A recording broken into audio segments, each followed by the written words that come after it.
يا باشا ده اسم ده احنا كنا هناخد منتخب القرن ادوها للكاميرون. يا خبر ابيض، معقول الكلام ده؟ يا راجل قول كلام غير ده. بقى جايزه منتخب القرن كانت هتاخدها مصر وادوها للكاميرون. قول لنا بقى عشان ده موضوع خطير يا طروق، ده مش اهلي وزمالك، ده حاجه اكبر بكتير. مصر. السلام عليكم، اهلا بيكم في حلقه جديده على قناتكم وصفحتكم برنامج الصليط الرياضي. وقبل ما نبدا نصلي على النبي عليه الصلاه والسلام، واللي ما اشتركش في القناه يشترك ويفعل زر الجرس، وما تنساش تدعي لاخواتنا واهلنا في فلسطين وفي كل وطننا العربي واولهم مصر. ربنا يفك الكرب عن الجميع يا رب. وما تنساش اذا عجبتك الحلقه تخبط اللايك واستناني في الفقره الثانيه على السطح، ويلا بينا نبدا.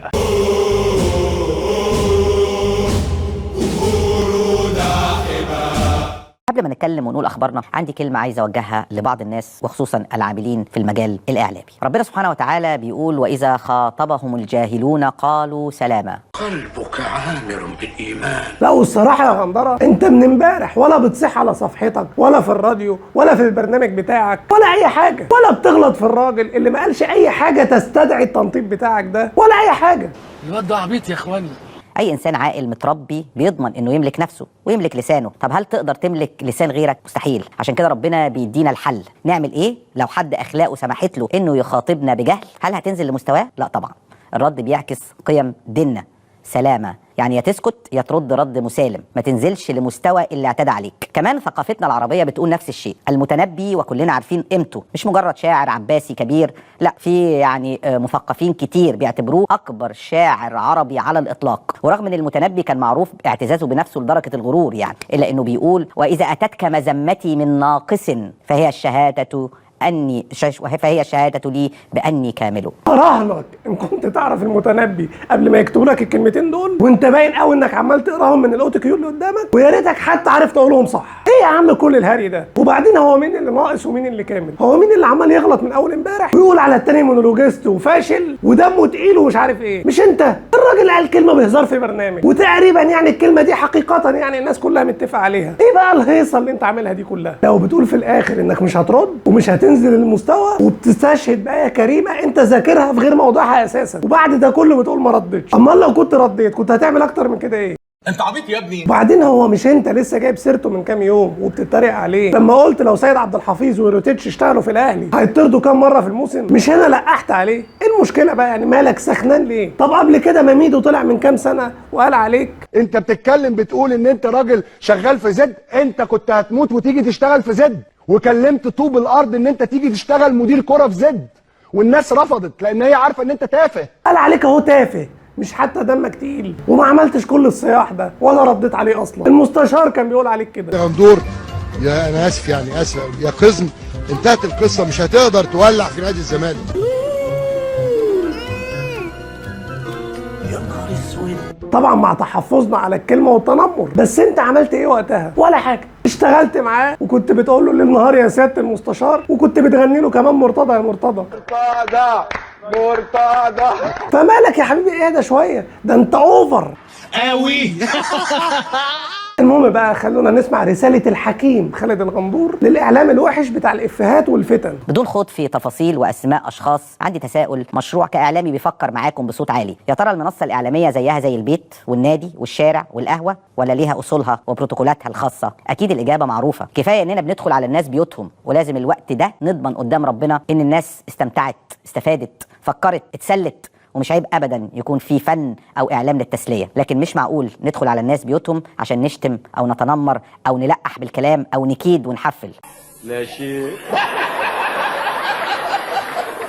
هو مين اللي بيتكلم؟ اللي اشتغل مع مرتضى في قناه الزمالك حوالي 3 سنين، وقبلها تقريبا 2 سنين في برنامج زملكاوي على اكتر من قناه، وكان بيتقال بقى في البرامج دي على مدار السنين دي كلها كل التجاوزات اللي في الدنيا، من خوض في الاعراض لتنمر لابشع الالفاظ. طالع دلوقتي بتدي نصايح وبتوعظ الاعلام علشان واحد قال لك بهزار انت دمك تقيل. امال لو كان قال لك كده مثلا؟ يا اخي بلاش قرف يا اخي، يا اخي كتك القرف فوق عليكم. ده انتوا ايه ده؟ ايه ده؟ غندره فوق يا حبيبي فوق. انت اخر واحد ممكن تتكلم او توعظ. اليوتيوب موجود والنت موجود. انت بتستعملها؟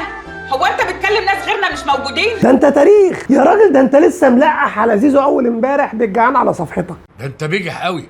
طب فاكر الخطاب المفبرك بتاع رشوه الاهلي لمهدي عبيد اللي انت وماهر جنينه بعتوه لقناه تونسيه وقتها او برنامج في الراديو؟ يعني انت متخيل الفتنه اللي انت بتعملها؟ طبعا مش هكلمك بقى على الغباء وان خيالكم المريض خلاكم تفبركوا الخطاب بتاع الرشوه. يعني في حد هيبعت رشوه في خطاب رسمي ومختوم من الراعي بتاع الاهلي؟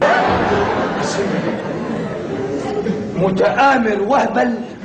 طب فاكر لما طلعت تهيئ جماهير الرجاء على النادي الاهلي بعد ماتش القاهره واحتساب ركله الجزاء هنا كانت غير صحيحه؟ فاكر عملت ايه؟ وبعد كده طلعت تعتذر وتعيط لما الدنيا اتقلبت عليك. طب فاكر بقى وقتها جماهير المغرب قالت عليك ايه؟ صفحه جمهور الرجاء العالمي كتبت وقتها وهم حاطين صوره الغندور اللي انتوا شايفينها دي: هناك من حاول نشر الفتن ودس السم في العسل، وجاء الرد من جمهور الرجاء العظيم في الدقيقه 74. فاكر يا غندره ولا نسيت؟ بقول لك انت تاريخ فتن وتلقيح وتنمر واعراض. زعلان قوي على كلمه اتقالت بهزار، لا وطلع تصيح وتدي حكم ومواعظ للاعلام كمان. بجحتك يا اخي. الواد امه ابننا بيعمل عظمه محدش قادر عليه في الاهلي، حاطط رجل على رجل وبيعمل اللي هو عايزه. وافتكروا كلامي، انا قلت اول ما زيزو هيروح الدنيا هتولع هناك، واهو قد كان.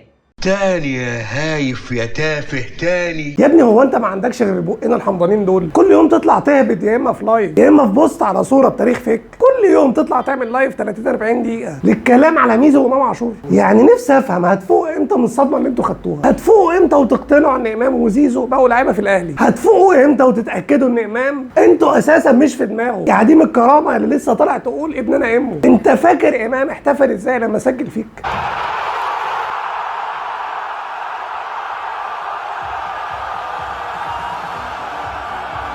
لا واضح فعلا انه كان زعلان ومتاثر، بدليل ان اول هدف سجله فيكو انفجر من الفرحه، واحتفاله اللي عمله ده كان ردا على المتخلفين اللي زيك اللي كانوا بيقولوا ان امام زعلان ونفسيته تعبان وعايز يرجع الزمالك، ودلوقتي طالع زي البغبغان تردد الكلام بتاع اللجان. ولا تردد ايه؟ ما انت لجنه اساسا، وعمال تروج ان امام ابننا وان امام بيحبنا، وامام طالع متصور عند ابو طارق ولابس ابيض. ده انت الابيض. انتوا محسسيني يعني ان الابيض ده لون شاذ واللي بيلبسه لازم يكون بيرمز لحاجه. يا ابني انا نص هدومي ابيض اساسا والباقي اسود، وطول الصيف تقريبا كل الشيرتات بتبقى بيضه. ابقى زملكاوي كده؟ يا متخلف يا ابن ده هي تلعن اليوم الاسود اللي شفناك فيه. عموما احنا عايزينكم كده تفضلوا تدوسوا في الموضوع ده، علشان ان شاء الله بعد ماتش الاهلي والزمالك اللي جاي وابنكم امه زي ما بتقول يكون سبب في الفوز عليكم هو وزيزو، علشان تكونوا بقى معانا باذن الله في حفله على حق. انا هنفخكم.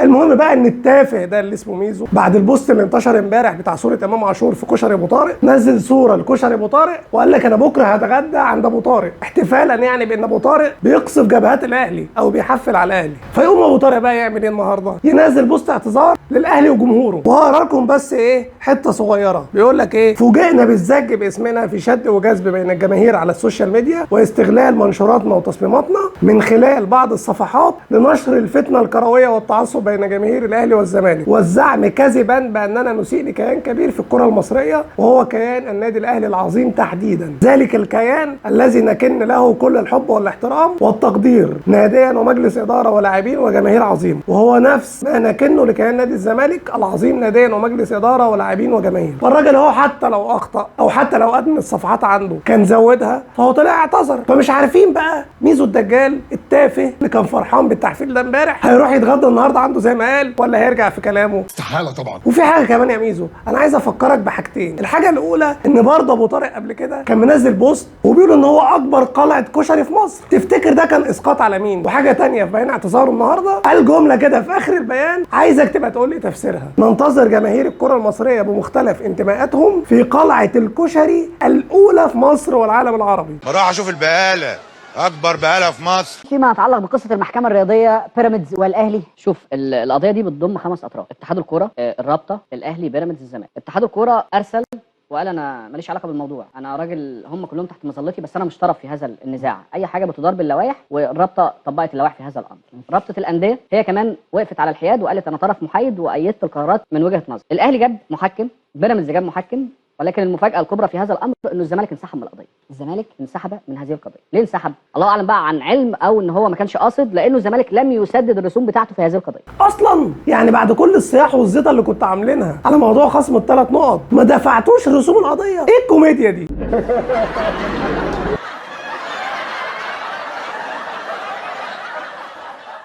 وبعدين ما دفعتوش ليه؟ معذورين لا سمح الله، ولا كنتوا مستنيين بيراميدز يدفع لكم؟ والسؤال الاهم، انتوا كنتوا داخلين القضيه ليه اساسا؟ يعني ايه الطائل من وراها؟ يعني هتستفيدوا ايه؟ يعني تخيل حتى لو اتخصم من الاهلي 3 نقط برضه انتوا هتفضلوا ثالث. بس صح، هو مش فارق معاكم ثالث ولا رابع، اهم حاجه بالنسبه ليكم الاهلي يخسر البطوله. ناس ما عندهاش دم.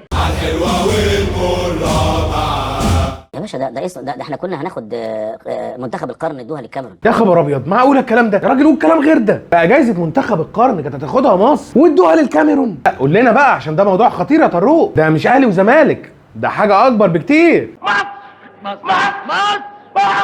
اللعبه اتعملت عشان ايه اللعبه؟ ده الاتحاد الافريقي بقى. لا ما هو برضه الاتحاد المصري كان في ناس منهم هناك. احنا سبنا لهم القصه دي. ليه سبناها لهم ليه؟ ليه؟ ليه؟ ما في ديل اتعمل. ايه هو؟ اللي هو انت ما سمعتش الراجل اللي توفى ده اسمه ايه الراجل بتاع كان الاتحاد الافريقي اسمه ايه الله يرحمه؟ عمرو؟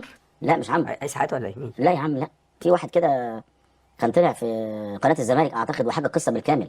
يقول لك الاعداد اسمه انا مش فاكر اسمه. توفى. اسمه فيجن يا طارق، فيجن. قول لنا بقى ها الراجل ده قال ايه؟ الراجل اللي مات وانت هتكون سبب في ان الناس تجيب في سيرته دلوقتي، قال ايه؟ قال لك ان كان في ديل معمول ان منتخب مصر يتنازل عن منتخب القرن للكاميرون في مقابل ان النادي الاهلي يبقى هو نادي القرن. طب هل ده كلام يعقل؟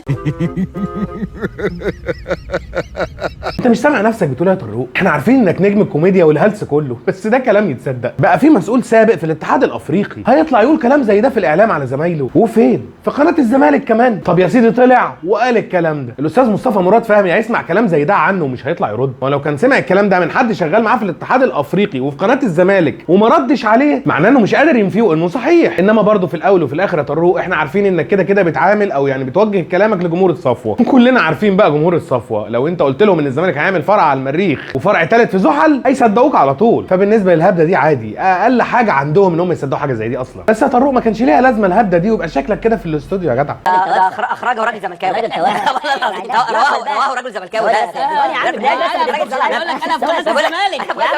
ما انا بقول لك رواه راجل زملكاوي. ده خلصتوا على الراجل. ثواني يا ضيق. خلصت عليه. الراجل هو قال الكلام ده فاهمني؟ يسال بقى عند ربنا سبحانه وتعالى، ما عندناش احنا. انا ماليش علاقه. يا جماعه طارق ملوش دعوه، الراجل مات ويسال عند ربنا. طب ما فكرتش في نفسك انت يا طارق وانك في يوم هتروح له وهتتسال انت كمان؟ بقى الراجل قال كده مفتري. انت فاهم معنى ان في ناس كتير قوي بعد ما تشوف الفيديو بتاعك ده ممكن يغلطوا في الراجل ده بعد ما مات، وكل ده هيبقى في ميزان سيئاتك، وكل ده عشان انت بتهبد. اخرتك سودة. تعالوا يا جماعه نفتكر بقى دكتور فيجن قال ايه على الموضوع ده، وهل فعلا في ديل اتعمل بين مصطفى مراد فهمي وعيسى حياته عشان النادي الاهلي ياخد جائزه نادي القرن ومنتخب الكاميرون ياخد جائزه منتخب القرن؟ حسب ما انا فاكر منتخب القرن حطت المعايير في الاجتماع ده مين اللي حط المعايير بقى ساعتها؟ لا اللجنه الفنيه. هم اللي حطوا المعايير. كان مين بقى؟ سؤال وجيه من انسان تافه انما هنرد عليه. هيموت ويسمع اسم مصطفى مراد فهمي، بس الراجل خذله وما طلعش من بينهم. غندره المحايد دائما طول الحلقه عمال يلف ويدور عشان يحاول ياخد اي كلمه من الراجل تتاخد على مصطفى مراد فهمي. مش ممكن يكون في 4 منه. اعتقد كان مواد واد كان او يا اما كان سليم علولو، يا مواد واد السنغالي يا سليم علولو التونسي، كان واحد منهم. وبعدين احب اكد برضو ان المهندس مصطفى فهمي ما كانش ليه اي دخل في موضوع المنتخبات، منتخب القاره ما كانش ليه اي دخل. اللي ليه دخل اللجنه الفنيه، مش اللجنه الفنيه للاتحاد الافريقي واللجنه التنفيذيه برئاسه عيسى حياته بالنسبه للمنتخب القاره. بص يا طروق انا مش حابب اقول عليك كذاب، بس هتتاكد من معلومه يتبطل هب. ادي الراجل اهو بيقول لك مصطفى مراد فهمي ملوش اي علاقه بالموضوع. يعني حتى يا اخي اذا الكاميرون ما كانتش تستحق لقب منتخب القرن هيكون مثلا عيسى حياته اللي اداها لهم بشكل او باخر، ولو ان اشك في الكلام ده لان بالمنطق عادي جدا ان الكاميرون تفوز بيها. انما الاستاذ مصطفى مراد فهمي بشهاده الراجل اهو اللي انت استشهدت بيه ملوش علاقه بالموضوع. فزي ما قلت لك بقى يا طروق لو ما اعتبرناكش بتكذب فمش هيبقى امامنا غير طريقين دلوقتي، عشان احنا لازم نشوف علاج للموضوع ده دلوقتي. يا اما تفضل معانا هنا على السطح لحد ما نلاقي لك حل، يا اما نبعتك بقى لحبيبك وحبيب غندره اللي هو الدكتوره، اكيد هتلاقي حل عنده هناك. مركز الصفوه للصحه النفسيه. لحد ما طروق بقى يقرر هيروح فين. وبما اننا فتحنا الموضوع ده تاني، في حاجات غريبه كده كان قالها غندره في اللقاء ده، تعالوا نسمعها مع بعض. دي كارثه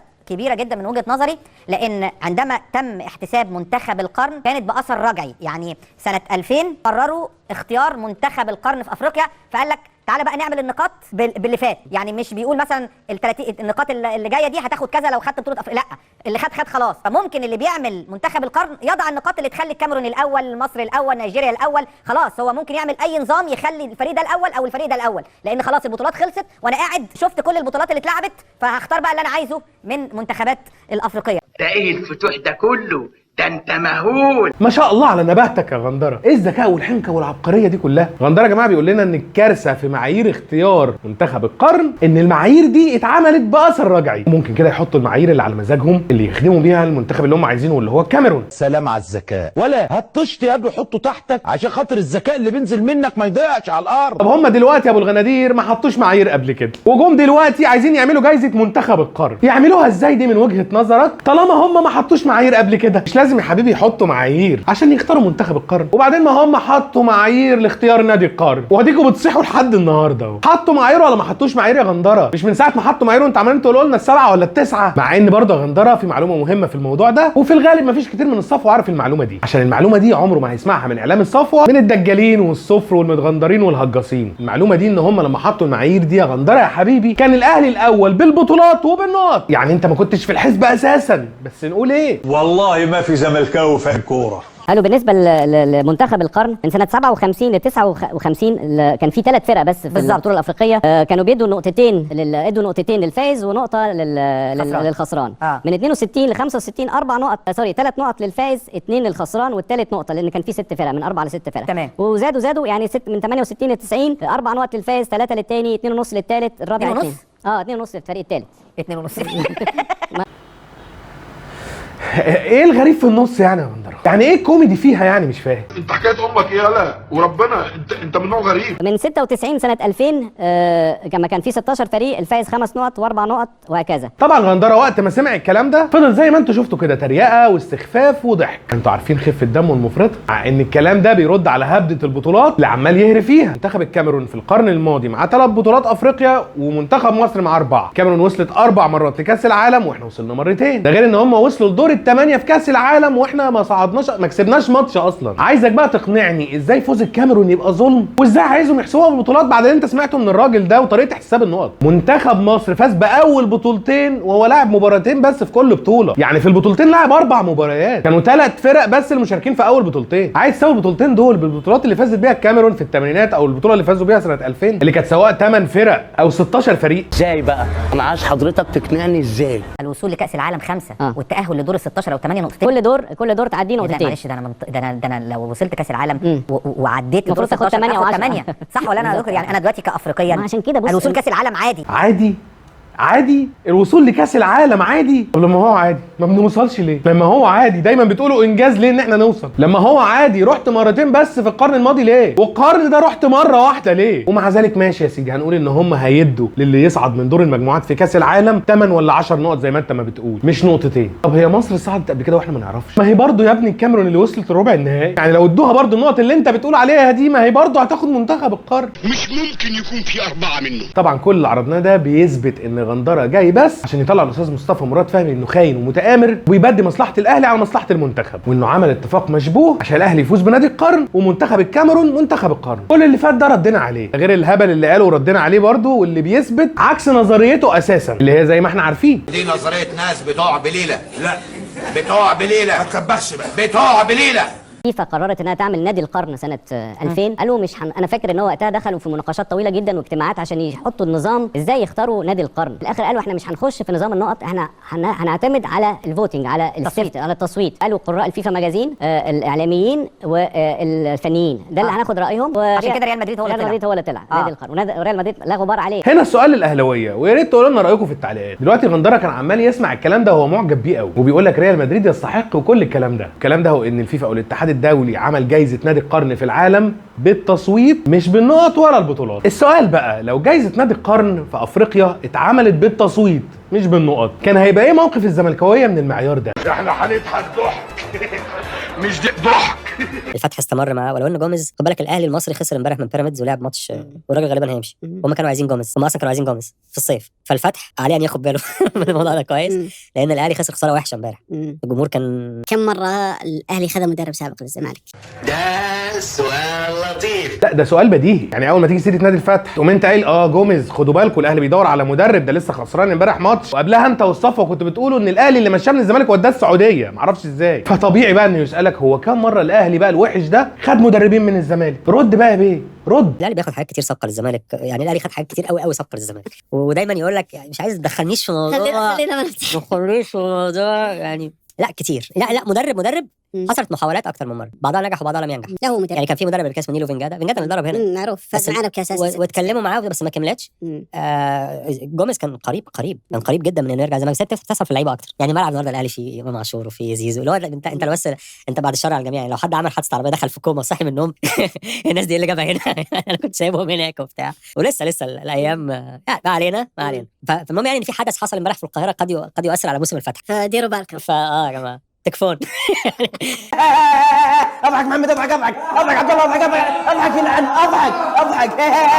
ايه خفه الظل دي كلها؟ انت بقيت اخف في السعوديه كمان اكتر من هنا. بس انا في سؤال محيرني من ساعه ما انت رحت السعوديه، هو ليه جمهور القلعه البيضاء مش بيقول عليك جعان مع انك سبت قناه الزمالك ورحت السعوديه عشان الفلوس؟ ولا عشان تبقى جعان لازم تروح الاهلي؟ عموما مش موضوعنا. بعيدا عن خفه دمك وظرفك ولطافتك دي، حابب اقول لجمهور القلعه البيضاء ان هو ده اللي بيمثلكم، هي نفس الطريقه ونفس العقليه ونفس اي كلام. لما اتزنق في سؤال اللي هو كام مدرب راح من الزمالك للاهلي، فضل يقول برضه لاي كلام ومحدش طلع منه بجمله مفيده. شويه يقول لك كتير وشويه مش كتير، شويه يقول لك هم اتفاوضوا مع مدربين اكتر، لدرجه ان البجح يقول لك ان جوميز كان قريب قوي من الاهلي. بس طبعا مش هيقول امتى كان قريب، لانه كان قريب من الاهلي قبل ما يروح الزمالك اصلا. واللي يبين لك اكتر بقى ان عفيفي بيمثل الصفوه دول وان هم غير كل البشر، ان جوميز ده اساسا والوحده اللي بينبههم الاهلي الوحش اللي عايز يخطف منهم اللاعب، هم اللي خطفوا جوميز من الزمالك اساسا في وسط الموسم، في وقت كانوا بينافسوا فيه على الكونفدراليه. انما عفيفي يقدر يقول الكلام ده؟ لا، احنا نقول على الاهلي زي ما يقدرش يقول حاجه على الهلال، مع ان نفس افكاره على الاهلي هنا تمشي على الهلال هناك، بس طبعا ما يقدرش يقول هناك كده. ليه؟ عشان هو شبعان. اما بقى موضوع المدربين والزمالك، فالحقيقه الزمالك هم اللي خدوا مدربين من الاهلي وعملوا بيهم بطولاتهم كمان. اما بقى اللعيبه اللي بيقولوا ان هم راحوا من الزمالك للاهلي وان هم كتير، برضه نفس التدليس، لان اللعيبه اللي راحوا من الاهلي للزمالك اكتر بكتير واكتر تاثير. اول حسين حجازي وعبد الكريم صقر لحد ناصر ماهر وعبد الله السعيد. هتقولي لا، ناصر ماهر وعبد الله السعيد ما جوش من الاهلي على طول. اقول لك يعني امام ولا بن شرقي اللي جايين من الزمالك، ومش محتاج طبعا اقول لك لعيبتنا اللي انت خدتهم من عندنا جابوا لك بطولات ايه؟ الاهلي كده طول عمره بياخد بطولات، اما انت لعيبتنا هم اللي عملوا لك بطولات. جمال عبد الحميد، حسام حسن، شوف كميه البطولات اللي خدتها انت معاهم. اول افريقيا اساسا جمال عبد الحميد، وتخيل بطولات تانية بعيدا عن لعيبه الاهلي. تخيل يا عفيف في بطوله 86 الزمالك فاز بالبطوله دي وشارك في البطوله وهو لا فايز بدوري ولا بكاس، والاهلي عشان شارك في كاس الكؤوس سمح لك انك تشارك في دوري الابطال، انما كان ممكن يشارك في دوري الابطال وما يسمحلكش، وانت اساسا ما كنتش هتشارك في حاجه تانية. وتخيل في بطوله 96 اللي انت خدتها برضه ولا كنت فايز ولا بدوري ولا بكاس، انت فزت بس بالبطوله وشاركت فيها اساسا عشان الاهلي مقاطع البطوله. يا ابني انا ما شفتش بجاحه كده، يا ابني انتوا المفروض تشكروا الاهلي على الخدمات اللي مديها لكم طوال تاريخكم دي. انما نقول ايه؟ مع الاسف دونا عن كل المنافسين اللي في الدنيا كلها تطلع انت المنافس بتاعي او المركز الثاني يعني بعد. ناس جبلات معدومين الاحساس، ناس ما عندهاش دم. بس كده، دي كانت كل حاجه معانا النهارده. كان معاكم محمد كمال وانا مصطفى طلعت. سلام عليكم. الحلوه والمره